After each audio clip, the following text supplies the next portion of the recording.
दक्षिण सोलापूर तालुक्यातील नाईकनगर तांडा येथे एकाच कुटुंबातील 2 कोवळ्या जीवांचा झालेला दुर्दैवी अंत संपूर्ण परिसराला चटका लावून गेला.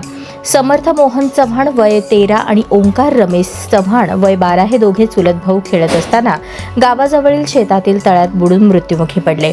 ही घटना अत्यंत वेदनादायी आणि मन सुन्न करणारी आहे. तसेच दक्षिण सोलापूर तालुक्यातील बाळगी येथे झोपेत असताना विषारी सापाने दंश केल्याने मोहिनी महेश कस्तुरे वय 40 यांचा दुर्दैवी मृत्यू झाला. कस्तुरे कुटुंबावर ओढवलेले हे दुःखही अत्यंत असह्य आहे. सोलापूर लोकसभा मतदारसंघाच्या खासदार प्रणिती शिंदे यांनी संबंधित कुटुंबियांच्या निवासस्थानी जाऊन भेट घेत सांत्वन केले व त्यांच्या दुःखात सहभागी होत धीर दिला.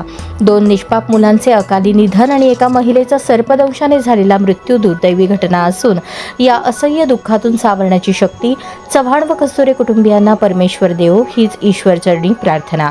तसेच या दोन्ही घटनांमध्ये शासनाकडून मिळू शकणारी आर्थिक मदत, आपत्ती सहायता किंवा इतर शासकीय योजनांचा लाभ संबंधित कुटुंबियांना मिळवून देण्यासाठी खासदार प्रणिती शिंदे यांच्या माध्यमातून प्रशासनाकडे पाठपुरावा करण्यात येणार असून शक्य ती सर्व मदत मिळवून देण्याचा प्रयत्न केला जाईल.